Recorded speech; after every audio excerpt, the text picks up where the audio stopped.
하나님께서 인간을 창조하시면서 주신 여러 가지 선물들이 있죠. 그 중에서 단연 최고라고 여겨지는 것이 있다면 자유의지인 것 같아요. 자유의지. 왜냐하면 인간은 이 자유의지를 통해서 이성과 어떤 그 본성의 경계에서 이것들을 누릴 수 있어요. 즐길 수 있다는 말이에요. 동물과는 확연하게 다르죠. 동물이라고 한다면 그저 먹는 것, 종족 번식만을 위해서 살아가는데 동물이 무슨 그런 행위들을 즐기면서 살 수 있겠어요. 반면 하나님의 형상으로 그 장치가 심겨진 인간들에게는 그 이성과 본성을 누리면서 하나님을 인식해 갈 수 있는 거죠. 다시 말하면 하나님을 의지하면서 살아갈 수 있다라는 것입니다. 반대로 하나님이 주신 이 이성과 본성, 즉 하나님의 그 형상을 무시하면서 세상 가운데 살아가는 사람들은 동물과 별반 차이가 없다. 이렇게 우리는 말할 수 있을 것 같아요. 오늘 이 본문에 등장하는 솔로몬의 아들 르호보암이 등장하고 있습니다. 이 하나님이 주신 본성과 이성을 하나님을 의지하고 하나님을 더 따르는 데 사용해야 하는데 이 르호보암은 그렇지를 못했어요. 그래서 그 이성을 잘못 사용하는 어리석은 모델로 오늘 등장하고 있습니다. 오늘 말씀을 우리가 이렇게 함께 묵상하면서 오늘 내 속에 르호보암 같은 모습은 없는지 돌이켜보기를 원합니다. 그리고 내가 하나님을 더 의지하고 하나님의 지혜를 간구하기 위해서 나는 어떤 삶을 살아야 하는가 믿음으로 결단할 수 있는 시간이 되기를 축복드립니다. 이 솔로몬의 행적을 가만히 살펴보면요, 그의 왕 7위 초기에는 얼마나 하나님을 의지했던지 말이죠. 하나님께서 지혜를 부어주셔서 모든 열방들이 이 이스라엘 작은 나라의 왕을 두려워 떨기 시작했습니다. 그래서 굳이 아버지 다윗 시대처럼 전쟁을 크게 하지 않아도 여러 나라들이 오히려 더 거기에 굽신거리는 지혜를 구하기 위해 오는 모습들을 보게 됩니다. 그러다 보니까 왕이 점점 하나님을 떠나게 되는 모습을 우리는 익히 알고 있어요. 그래서 많은 사람들은 또 이런 얘기도 하죠. 솔로몬은 과연 구원받았는가? 구원받았겠죠. 그러니까 전도서도 쓰고 그의 말년에 깨달음이 뭐였어요? 하나님이 없는 인생은 모든 게 헛되고 헛되다. 그거 아니겠어요? 그런 솔로몬의 행적이 열왕기상 11장으로 마무리가 됩니다. 그리고 오늘 12장부터 새로운 시대가 개막이 되고 있는 거예요. 그게 바로 솔로몬의 아들인 르호보암으로부터 시작되죠. 이 르호보암은 솔로몬이 이방 여인인 이 암몬 여자, 이 나아마라고 하는 여자와 결혼해서 낳은 아들이에요. 유대인들은 보통 유대인의 혈통이다라고 하면은 이 엄마가 유대인일 때 그게 더 인정되는 경우가 있어요. 왜냐하면은 보통 엄마들이 교육을 더 많이 하게 되잖아요. 반면에 이 르호보암은 아버지가 이스라엘 사람이잖아요. 솔로몬이잖아요. 그런데 어머니가 이방 여자예요. 그러다 보니까 아마 이 어렸을 때부터 철저하게 그 암몬의 이방 신앙에 익숙했겠죠. 솔로몬이 어떻게 했어요? 자기의 나라가 점점 강성해지고 이방 여인들을 첩으로 데리고 살면서 본첩이 700명, 이 본 부인이 700명, 첩이 300명이었거든요. 그러니까 이방에서 그렇게 정략적으로 결혼해서 온 이 와이프들이 독수 공방하는 일이 더 많겠죠. 그래서 허락해 준 게 뭐예요? 각자 자기들 나라에서 섬기는 이방신들을 세울 수 있도록 허락해 줬단 말이에요. 그게 큰 죄로 시작이 된 거죠. 사실은 그것부터 시작해서 이 하나님의 나라 12지파 이스라엘이 반토각이 나버리는, 반도 아니죠 사실은, 북쪽 10개 지파, 남쪽 2개 지파로 갈라지는 비극이 바로 솔로몬 이후 르호보암 시대부터 시작된다라는 것입니다. 하나님을 최우선으로 해야 하는 이스라엘의 왕으로 의무를 망각하다 보니까 그 자손인 르호보암 때부터 그 신앙이 깨져버리기 시작했던 거죠. 이 모든 일이 바로 솔로몬의 마음이 여호와 하나님을 떠난 것으로부터 시작된 거예요. 그래서 이방 여자와 결혼을 한다라는 것은 단순히 그냥 다른 여자, 이방 여자, 다른 민족과 결혼한다는 의미가 아닙니다. 이방 여자와 이방 남자와 결혼한다는 것은 그 이방 신도 같이 통혼한다라는 것을 의미해요. 그래서 그 우상을 따르는 모습이 그대로 자손들에게 전가가 되는 거죠. 어떤 결정을 하는 데 있어서 하나님을 존중하고 어떻게 해서든지 그 하나님의 뜻을, 하나님이 기뻐하시는 뜻을 따르려고 노력했던 이 할아버지 다윗과는 전혀 다른 모습이 이제 르호보암 때부터 펼쳐지는 거예요. 어떻게 해서든지 다윗을 보세요. 하나님의 선지자들을 통해서 불러서 하나님의 뜻이 무엇인지 또 하나님께 간구하고 사모하고 그랬던 다윗의 모습은 온데간데 찾아볼 수가 없습니다. 그래서 열왕기상 11장 4절 말씀을 조금 더 우리식으로 살려서 현대인의 성경으로 한번 읽어볼까요? 시작. 솔로몬은 나이가 많아지자 그들의 꼬임에 빠져 이방신까지 섬겼으며 자기 아버지 다윗과 같지 않아 그의 하나님 여호와께 그의 마음을 완전히 바치지 못하였다. 그래요. 이게 솔로몬의 말년입니다. 말씀을 묵상하면서 오늘 솔로몬이 하나님께서 허락하신 그 엄청난 축복을 복으로 누리지 못하고 결국 저주로 가게 만드는 인생의 마지막을 보는 거죠. 얼마나 처참하게 무너졌어요. 영적으로 말이죠. 남들이 볼 때는 잘 나가는 것 같지만 영적으로는 계속 무너지고 있었던 거예요. 그렇다면 과연 저와 여러분들이 솔로몬 같았으면 달랐을까? 어떻게 생각하세요? 엄청난 복을 부어주셨는데 내가 싸우지 않아도 굳이 사람들이 와서 굴복하는데요. 돈은 계속해서 늘어나는데요. 내가 벌려놓은 비즈니스가 점점점 잘 되는데요. 내가 하는 것도 없고 이제는 출근하지 않는데도 내 통장에 어카운트에 돈이 계속 쌓이는데요. 하나님을 더 따를 수 있을까요? 저와 여러분들은 다를 수 있을까요? 우리 역시 이런 믿음의 유산이 없이 이방인의 풍습과 그들의 문화 가운데 젖어 있었다면 그 선택이 다르지 않았을 수 있어요. 제가 말씀을 묵상하면서 문득 이런 생각이 들었어요. 내가 만약에 대한민국에서 우리 믿음의 가정에서 태어나지 않고 만약에 사우디아라비아나 이라크나 아프가니스탄이나 이런 이슬람 국가에서 태어났다면 나는 뭐 선택할 여지가 없이 이슬람 교도가 됐을 거 아니에요. 이게 참 얼마나 복이고 감사한지 모르겠더라고요. 그래서 그런 선택의 여지가 없이 하나님의 존재도 생각하고 받아들일 여지도 없이 살아가는 그 민족들을 위해서 우리가 얼마나 기도를 많이 해야 되는가라는 마음이 들었어요. 여러분, 어느 동네에 두 부류의 부자가 있었어요. 두 부류의 부자. 한 부자는 진짜 아버지와 아들 부자예요. 근데 거지예요. 거지 부자, 아버지와 아들. 그리고 또 다른 한 부자는 진짜 돈이 많은 리치입니다. 더 리치. 정말 부자예요. 그러던 어느 날에 이 부귀영화를 누리던 이 부자의 집에 불이 난 것을 이 거지 부자가 산에 앉아서 이렇게 내려다보고 있었습니다. 그러면서 이 거지 아버지가 거지 아들에게 한마디를 당당하게 하는 거예요. 뭐라고 하는지 아세요?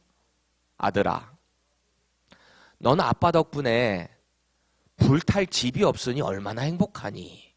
이렇게 말을 했다고 합니다. 정말 그게 행복한 걸까요? 아마 솔로몬은 자신이 읽어놓은 이 부귀영화를 가지고 내 아들이 이것만 가지고 있으면 다 잘 될 거야 라고 생각했을지도 모르겠어요. 그게 엄청나게 좋은 유산이라고 생각했을지 모르겠어요. 여러분 생각해 보세요. 이 솔로몬이 남겨준 유산이라고는, 아들 르호보암에게 남겨준 유산이라고는 재물과 명예, 한순간에 날아갈 그것밖에 없는 거예요. 하나님을 떠나서 세상의 쾌락에 빠졌던 모습이 이 아들 르호보암에게 그대로 전가가 된 거예요. 하나님을 의지하는 모습보다는 어찌 보면 하나님이 주신 그 지혜를 가지고 스스로 자꾸 뭔가에 미련한 것으로 갔던 모습이 유산으로 전가됐을지 모르겠어요. 그러니까 오늘 왕권이 교체되자마자 결정해야 되는 중요한 결정에서 이 하나님을 의지하지 않는 모습이 르호보암의 이 결정 가운데 그대로 나타나는 거죠. 이 모습은 열왕기 상에 나오는 이 천번제를 드렸던 아버지 하나님을 따랐던 이 아버지 솔로몬과는 전혀 다른 이 왕권 초기의 모습인 거죠. 극명하게 대조되고 있습니다. 먼저 이스라엘의 왕이 된 르호보암을 보세요. 가장 중요했던 게 뭘까요? 왕으로 딱 등극했어요. 이 유다 지파에 속하기 때문에 이 보통 유다 지파 베냐민은 같이 갔지만 북이스라엘 10개의 지파는 이상하게 그 자기들끼리만 뭉쳐 있는 모습이 컸습니다. 그렇기 때문에 일단 남쪽 지방에서는 왕으로 인정이 됐지만 북쪽으로 가서 왕으로 또 인정해야 되는, 인정받아야 되는 미션이 남아 있었던 거예요. 이 10개 지파에게도 인정을 받아야 하는 거죠. 왕으로. 그래서 오늘 본문 1절을 다시 보시면 이 르호보암이 예루살렘 북쪽으로 한 36마일 정도 올라가야 세겜이라는 지역이 있거든요. 왕이 이 세겜으로 왜 갔는가? 이 남유다 쪽 이 지역, 남쪽 지역에는 그때 당시에 수도가 역시 예루살렘이었는데 북쪽 10개 지파 쪽의 수도라고 한다면 세겜이었습니다. 이 종교적인, 신앙적으로 그리고 정치적으로도 아주 중요한 교두보 위치가 있던 곳이 세겜이었어요. 그러니까 이 르호보암이 왕이 남쪽에서 되자마자 이 북쪽 세겜으로 올라가서 이 10개 지파에게도 왕으로 인정을 받아야 했던 거예요. 그렇게 북쪽으로 36마일을 올라간 겁니다. 특히 이 세겜이라는 지역은 이 그리심산, 이게 모세가 마지막으로 이 그리심산에서 이스라엘을 축복했던 곳, 그리고 에발산, 저주가 임하게 될 것, 하나님을 따르지 않게 될 때 그 말씀을 선포했던 것, 그 사이에 위치한 곳이에요. 그러니까 얼마나 정치적으로도 그렇지만 종교적으로도 중요한 위치예요. 이곳이 중심지인 거예요. 그래서 오늘 3절 보십시오. 이 솔로몬을 피해 있던 여로보암과 이스라엘의 온 회중이 이 세겜으로 찾아온 왕을 만나기 원합니다. 그렇게 와요. 그래서 하는 그 토픽이 뭐냐면, 당신의 아버지 솔로몬께서 우리에게 너무 과중한 일을, 그 멍에를 지었었습니다. 이것 좀 감소시켜 주십시오.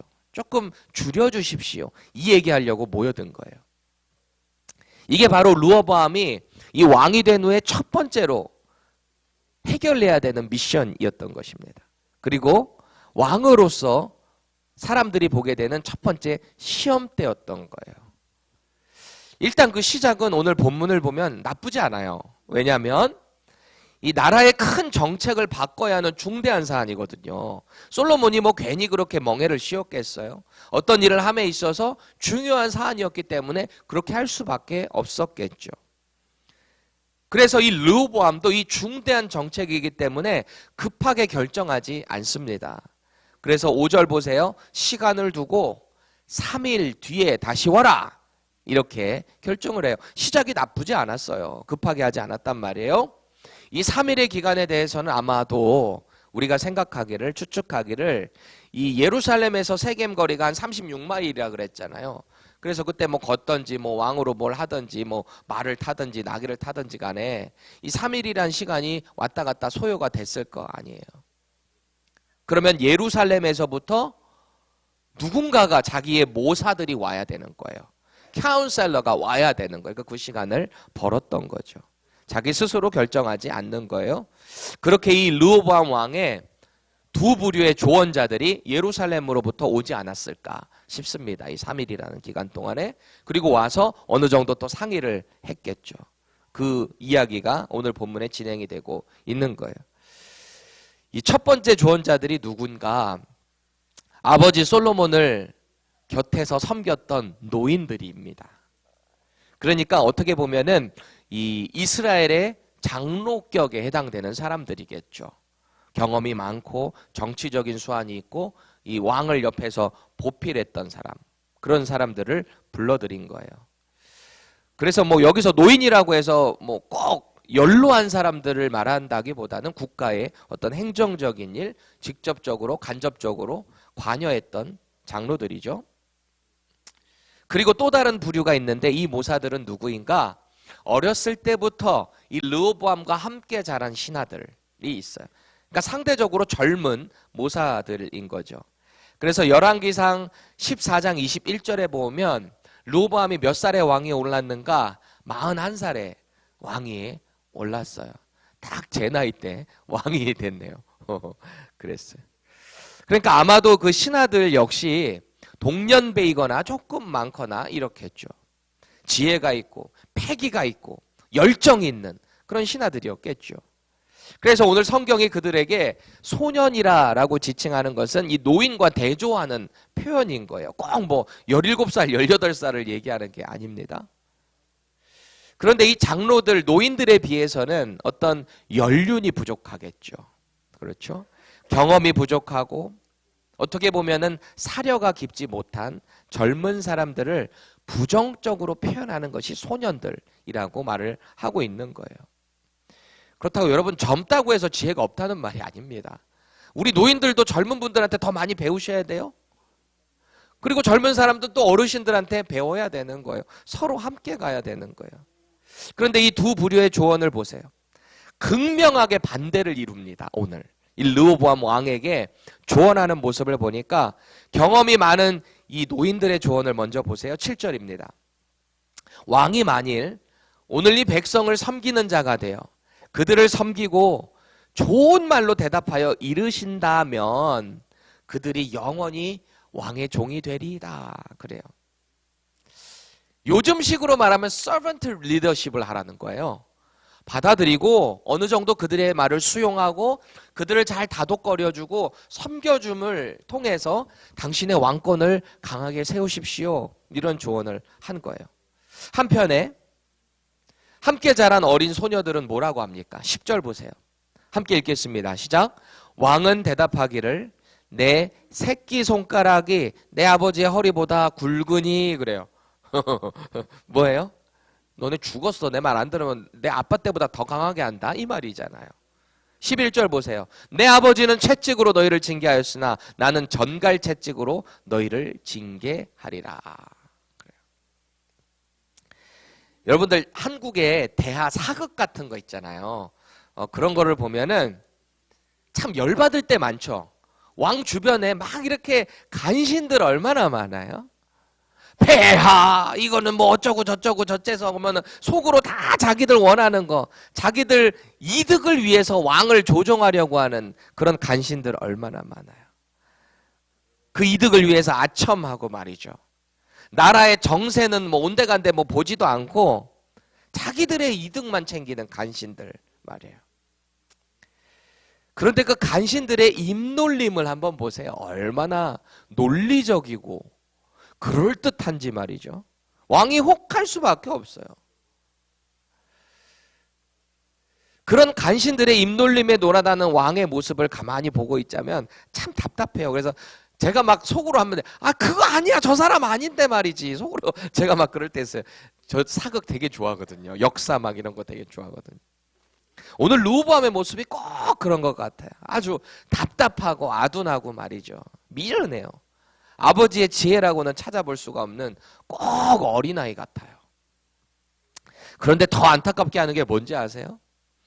이 모든 일들이 이미 아버지 솔로몬이 타락한 후에 이 아히야라고 하는 선지자가 예언한 결과라는 거예요. 이미 예언한 결과대로 이 르호보암이 그대로 쓰임을 받고 있는 모습입니다. 마치 출애굽기에서 하나님께서 이 바로의 마음을 완악하게 하셔서 그가 하나님의 뜻을 순종하지 않고 거부하고 이스라엘을 내보내주지 않는 그 모습이 그대로 이 르호보암의 모습 가운데 나타나고 있는 것 같아요. 하나님께서는 이 르호보암의 미련함을 통해서 하나님의 성전을 더럽힌 이스라엘에 대한 심판을 진행하고 계시는 거예요. 만약에 르호보암이 아버지 솔로몬의 그 초심으로 돌아가려고 했다면 이스라엘의 역사가 어떻게 바뀌었을까 싶어요. 나아가서 오늘 이 결정을 자문해 주는 존재가, 이 중대한 나라의 일을 결정하는 존재가, 조언해 주는 존재가 노인도 아니고 이 함께 자란 소년들도 아니고, 이 르호보암이 만약에 하나님을 의지했다면 이스라엘의 역사가 어떻게 바뀌었을까 말이죠. 하나님께서 이 구원받은 성도들에게 원하시는 것을 사람이 아닌 하나님만을 의지했다면 이스라엘의 이야기가 달라지지 않았을까요? 아마 이 분단 국가가 되지 않았을 거예요.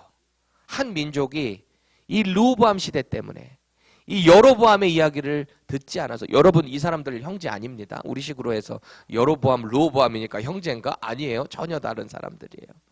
그래서 이 여로보암이 그 10개 지파를 데리고 올라가서 거기서 나라를 세우잖아요. 그래서 그 북이스라엘이 생기고 남쪽에 있다라고 해서 남유다. 나라가 이 르호보암 때부터 갈라진 거예요. 그리고 생각해 보세요. 북이스라엘이 결국 어떻게 됩니까? 그 갈라짐을 통해 자기들도 나름대로 예루살렘과 같은 성전을 만든답시고 이 여로보암이 바로 그 죄를 행하잖아요. 최북단인 단과 최남단인 베델에 금송아지상을 만들어 놓고 이게 너희를 인도한 여호와 하나님이다. 거기서부터 우상이 얼마나 이 북이스라엘을 뒤집어 삼킵니까? 이 르호보암의 잘못된 선택 하나로 나라가 전체가 완전히 세상 가운데 하나님을 떠난 모습으로 가는 모습을 우리는 보게 되는 거예요. 오늘 우리는 스스로에게 물어야 됩니다. 나는 내 인생에 있어서 정말 중대한 결정을 내릴 때 누구를 의지하고 있는가? 누구의 이야기를 듣고 있는가? 나는 그 사람의 이야기를 신뢰하는 것보다 오히려 하나님을 더 신뢰해야 되는데 나의 영적인 상태는 어떤가? 여러분 자신을 한번 진단해 보세요. 그리고 그 진단되려진 그 모습을 오늘 하나님께 기도로 올려드렸으면 좋겠어요. 하나님, 제가 주님을 더 신뢰하고 싶습니다. 제가 주님께서 하시는 이 말씀대로 따르기 위해 내게 필요한 것이 무엇일까요? 주님 제게 알려주세요. 저 정말 주님만 따르고 싶습니다. 오늘 그 기도를 하나님께 올려드리기를 축복드립니다. 함께 기도할까요?